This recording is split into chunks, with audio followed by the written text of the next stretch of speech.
नमस्कार दोस्तों, आप सभी का स्वागत है मेरे YouTube चैनल पर। जैसा कि आप सभी को पता है, हम डेली बेसिस पे करते हैं DSSB का प्रीवियस ईयर क्वेश्चन पेपर। तो आज जो हम पेपर सॉल्व करने जा रहे हैं वो हिंदी का है, जो कि PGT फाइन आर्ट के एग्ज़ाम में पूछा गया है, जिसका पेपर 27/8/2018 को हुआ था। तो चलिए स्टार्ट करते हैं।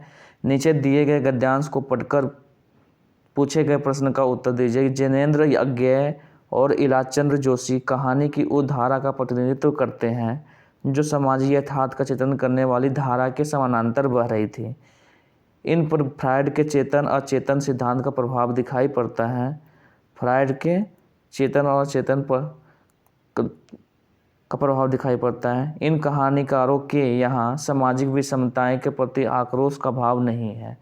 जैनेन्द्र की कहानी एक रात असामान्य काम भावना की कहानी है।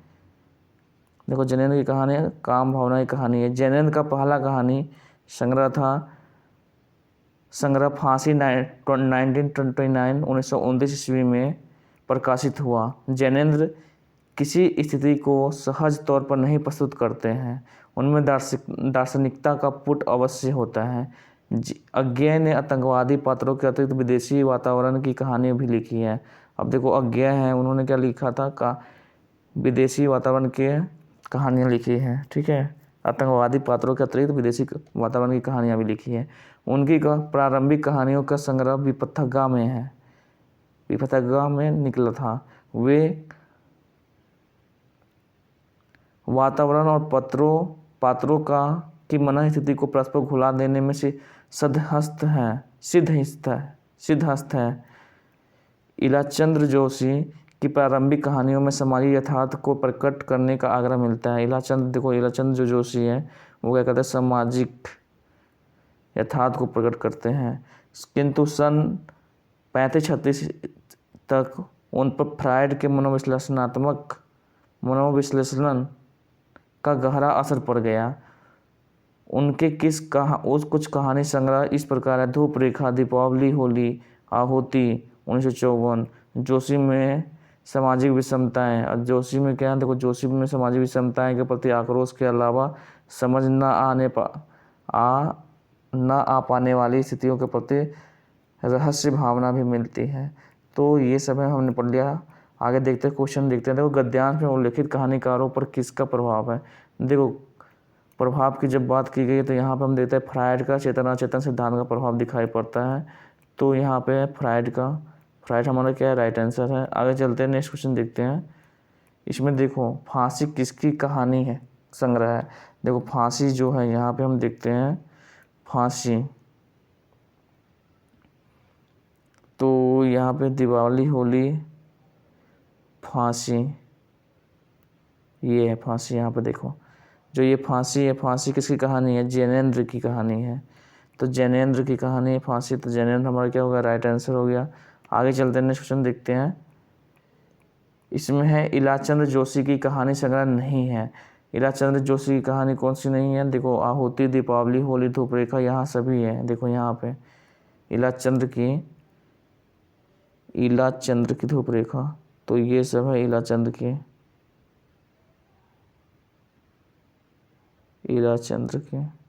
जोशी। ठीक है, धूप रेखा, दीपावली, आहुति सभी है। तो इसमें से कौन सा नहीं, एक रात नहीं है। ठीक है, तो ये हमारा राइट आंसर हो गया। आगे चलते हैं, नेक्स्ट क्वेश्चन देखते हैं हम।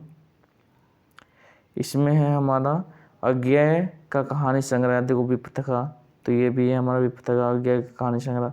आगे चलते हैं, नेक्स्ट क्वेश्चन देखते हैं। फ्रायड का संबंध किससे है, तो मनोविश्लेषण से, ये सभी को पता है। स्तुति का विलोम होगा। देखो, स्तुति का विलोम क्या होता है, स्तुति का विलोम होगा निंदा।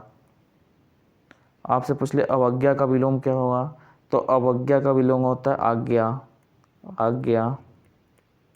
अपमान का सम्मान। और प्रशंसा का विलोम क्या होता है, प्रशंसा का भी निंदा होता है। तो इसमें यहाँ से स्तुति का पूछा गया, तो स्तुति का निंदा, तो निंदा ही होगा। ये हमारा क्या राइट आंसर है। आगे चलते हैं, नेक्स्ट क्वेश्चन देखते हैं। इसमें पूछना आपसे बताना है कि कौन सा शब्द स्त्रीलिंग नहीं है। स्त्रीलिंग कौन सा नहीं है, तो श्रम क्या है, ये स्त्रीलिंग नहीं है। हम सभी को श्रम करना चाहिए, तो श्रम क्या है, ये स्त्रीलिंग नहीं है, पुल्लिंग है। आगे चलते हैं, नेक्स्ट क्वेश्चन देखते हैं हम। घर का पर्यायवाची क्या होगा? देखो घर का पर्यायवाची निलय, निलय क्या होता है? घर का पर्यायवाची है।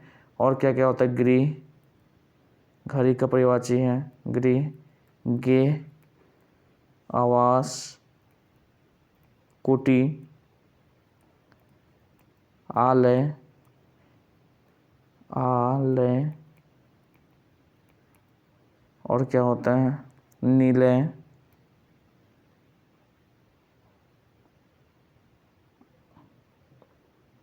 आलय का है निलय, इसी को निलय कर लो। निलय, निलय जो है निलय, निलय हो गया, भवन हो गया, निकेतन हो गया। तो ये जितने भी सब आते हैं, बहुत सारे आते हैं, ये सब क्या घर का पर्यायवाची है। नलिन, नलिन किसका पर्यायवाची है? तो नलिन मतलब होता है कमल। तो कमल का पर्यायवाची क्या हो गया? नलिन, नलिन मतलब होता है कमल। कमल का पर्यायवाची होता है राजीव, अरविंद, अम्बु, पुष्कर, पंकज, सरोज, जलज, बहुत सारे होते हैं। पट, पट मतलब होता है वस्त्र, वस्त्र, और वस्त्र का विलोम क्या होता है? कपड़ा, पोशाक, पर्दा, घूंघट,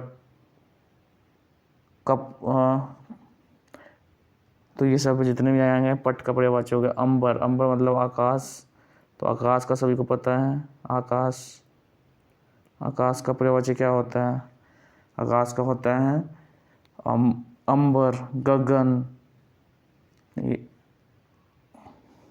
ये सब क्या होता है? आकाश का होता है पर्यायवाची। तो आगे चलते हैं, नेक्स्ट क्वेश्चन देखते हैं हम। तो इसमें आपको समझ में आ गया होगा कि घर का पर्यायवाची कौन है? निलय। इसमें है वृक्ष, वृक्ष का पर्यायवाची कौन सा है? देखो वृक्ष का पर्यायवाची द्रुम, द्रुम इसमें राइट आंसर है। वृक्ष का वट भी होता है। प्रसून, प्रसून मतलब क्या होता है? प्रसून का हम बात करें तो प्रसून मतलब होता है पुष्प, सुमन। प्रसून मतलब पुष्प, पुष्प, सुमन, फूल भी कह सकते हो आप। वल्लभ, वल्लभ का क्या होता है? वल्लभ मतलब पति, पति का आप स्वामी भी कह सकते हैं, स्वामी। नाथ, प्राणेश्वर, प्राणेश्वर, शौहर भी बोलते हैं प्राणेश्वर, ठीक है, शौहर भी बोलते हैं, खाविंद भी बोलते हैं। तो ये सब क्या होगा? वल्लभ का पर्यायवाची। घन, घन का पर्यायवाची क्या होता है? घन का पर्यायवाची मेघ, बादल, घटा, अम्बुद, ये सब क्या हो गया? घन का पर्यायवाची हो गया। तो वृक्ष का इसमें कौन सा हो गया? वृक्ष का पर्यायवाची है द्रुम, द्रुम हमारा क्या राइट आंसर है। आगे चलते हैं, नेक्स्ट क्वेश्चन देखते हैं। निम्नलिखित में तद्भव शब्द है। देखो तद्भव मैंने बताया था कि उत्पत्ति के आधार पर शब्द के 4 प्रकार होते हैं, तत्सम, तद्भव, देशज, विदेशज। तो तत्सम शब्द क्या होता है? तत्सम शब्द उसे बोलते हैं जो संस्कृत का मूल शब्द होता है, उसे तत्सम बोलते हैं। तत्सम शब्द, तत्सम,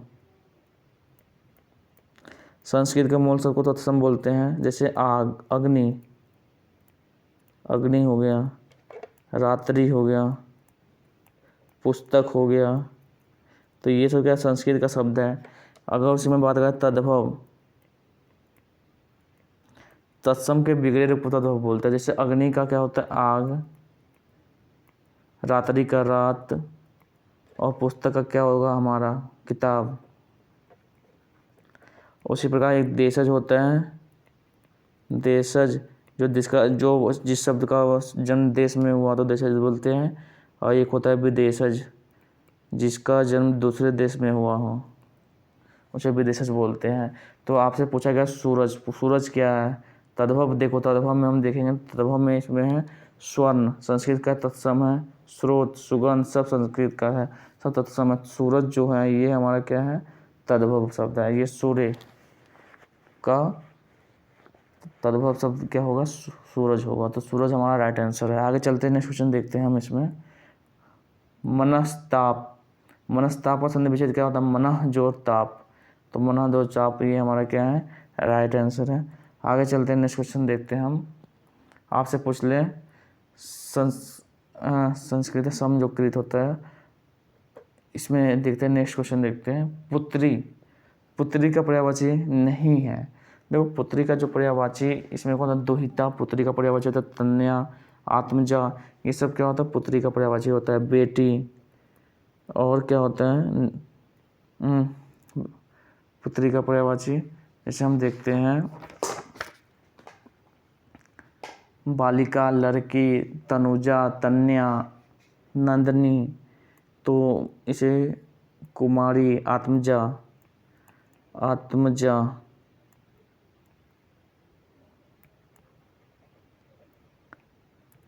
आत्मजा, नंदनी, नंदिनी, ठीक है, नंदिनी भी होता है। ये भी क्या होता है, लड़की का तनुजा भी होता है, तनुजा, तन्या भी होता है, तन्या, तन्या। तो ये सब क्या होगा, पुत्री का पर्यायवाची है। इसमें वनिता, वनिता ये पुत्री का पर्यायवाची नहीं है। तो ये हमारा क्या हो गया, राइट आंसर हो गया। आगे चलते हैं, नेक्स्ट क्वेश्चन देखते हैं हम। सुख दुख में कौन सा समास है। सुख दुख, माता पिता, ये सब क्या आता है, द्वंद्व समास में आता है। द्वंद्व समास हमारा क्या राइट आंसर है। आगे चलते हैं, नेक्स्ट क्वेश्चन देखते हैं। ओह वह आ गया। ओह मतलब इसमें क्या है, वह आ गया मतलब ओह कर रहा है, तो मतलब यहाँ पे क्या विस्मयादि बोधक होगा, क्योंकि आश्चर्यचकित, अगर किसी में दुख, भय, आश्चर्य की भावना व्यक्त करना हो तो वो क्या होता है, हमारा विस्मयादि बोधक होता है। तो इसमें देखो ओह वो आ गया मतलब दुख की भावना इसमें व्यक्त की जा रही है। नेक्स्ट देखते हैं हम, स्वार्थ का विलोम क्या होगा। स्वार्थ का विलोम होता है परमार्थ। परमार्थ हमारा राइट आंसर है। अर्थहीन का विलोम क्या होता है, कामगार, कामगार बोलते हैं। निहितार्थ का विलोम क्या होगा, निहितार्थ का विलोम होता है हकीकत, हकीकत, या वास्तविकता बोल सकते हो, वास्तविकता, वास्तविकता, ठीक है, वास्तविकता बोल सकते हो। फिर उसके बाद आपसे पूछ ले अर्थ का अनर्थ, लेकिन आपसे पूछा गया इसमें स्वार्थ का विलोम क्या होगा, तो स्वार्थ का विलोम होता है परमार्थ। ये हमारा जो ऑप्शन नंबर 3 है, ये राइट आंसर है। आगे चलते हैं, नेक्स्ट क्वेश्चन देखते हैं हम। जिसे सारी बातों का ज्ञान हो के लिए एक शब्द कौन सा होगा। जिसे सारी बातों का ज्ञान हो उसे सर्वज्ञ बोलते हैं। सर्वज्ञ हमारा राइट आंसर है। अज्ञ उसे बोलते हैं जो कोई कुछ नहीं जानता है, उसे अज्ञ बोलता है। जो कुछ नहीं जानता है, जो कुछ नहीं जानता हो उसे क्या बोलते हैं, अज्ञ। अल्पज्ञ जो कम जानता है। और मर्मज्ञ, मर्मज्ञ मतलब होता है जो किसी बात का मर्म या गढ़ रहस्य जानता है। जो किसी बात का मर्म या गूढ़ रहस्य जानता है, गूढ़ रहस्य जानता हो उसे क्या होता है, मर्मज्ञ। और जो सब कुछ जानता है उसे सर्वज्ञ। आगे चलते हैं, नेक्स्ट क्वेश्चन देखते हैं। सूर्योदय हुआ और पक्षियाँ चहचहाने लगी, कैसा वाक्य है। देखो सूर्योदय हुआ और पक्षियाँ चहचहाने लगी, जैसे मैंने बताया था कि संयुक्त वाक्य क्या होता है, अगर किसी शब्द में या, और, इसलिए, अतः, फिर भी, किंतु, लेकिन, नहीं तो, पर आदि आए तो ये सब क्या होता है, हमारा संयुक्त वाक्य होता है। तो ये हमारा क्या होगा, संयुक्त वाक्य हो गया। आगे चलते हैं, नेक्स्ट क्वेश्चन देखते हैं। तत्सम शब्द कौन सा, अभी मैं बताया था, जो संस्कृत का शब्द होगा वो तत्सम होगा। तो देखो पत्थर, तद्भव है, दही, ये भी नहीं है, पीठ भी नहीं, पंक्ति, ये संस्कृत का शब्द है, इसलिए ये क्या होगा, हमारा तत्सम हो गया। आगे चलते हैं, नेक्स्ट क्वेश्चन देखते हैं। मेरा नाम श्री कृष्ण कुमार जी है, वाक्य में अशुद्ध अंश है। देखो श्री कृष्ण कुमार जी में अशुद्ध वाक्य है, जी नहीं लगाना चाहिए, ठीक है, हमें श्री कृष्ण कुमार होना चाहिए। जी हमने खुद ही लगा लिया कि मेरा नाम, मतलब हम खुद संबोधन कर रहे हैं और खुद ही जी लगा लिए, तो ये हमारा अशुद्ध हो गया, अशुद्ध वाक्य हो गया। आगे चलते हैं, नेक्स्ट क्वेश्चन देखते हैं। निम्नलिखित में से कौन सा शब्द विशेषण नहीं है। देखो गीला, ये विशेषण है। नया भी विशेषण है। दानी भी विशेषण है। धैर्य, धैर्य क्या मतलब होता है, धैर्य, धीरज रखने वाला, मतलब धीरज रखना होता है। तो धैर्य जो धैर्य ये क्या है, हमारा भाववाचक है, भाववाचक संज्ञा है। यहाँ पे क्या है, भाववाचक संज्ञा। तो ये भाववाचक संज्ञा है, तो इसलिए जो हमारा धीरज है ये क्या हुआ, राइट आंसर होगा धैर्य, जो विशेषण नहीं है। अगर हम इसे विशेषण बनाना होता तो विशेषण कैसे बनाते इसको, धैर्य को, तो धैर्यवान, धैर्यवान कर देते तो ये हमारा क्या होता, विशेषण हो जाता, धैर्यवान, तो विशेषण हो जाता। तो इसमें धैर्य हमारा क्या होगा, राइट आंसर हो गया। 20 क्वेश्चन कंप्लीट हो गए। आई होप वीडियो आपको अच्छा लगा होगा। अगर वीडियो अच्छा लगा तो लाइक करिए, सब्सक्राइब करिए एंड शेयर करिए। मिलते हैं नेक्स्ट वीडियो में। जय हिंद, जय भारत।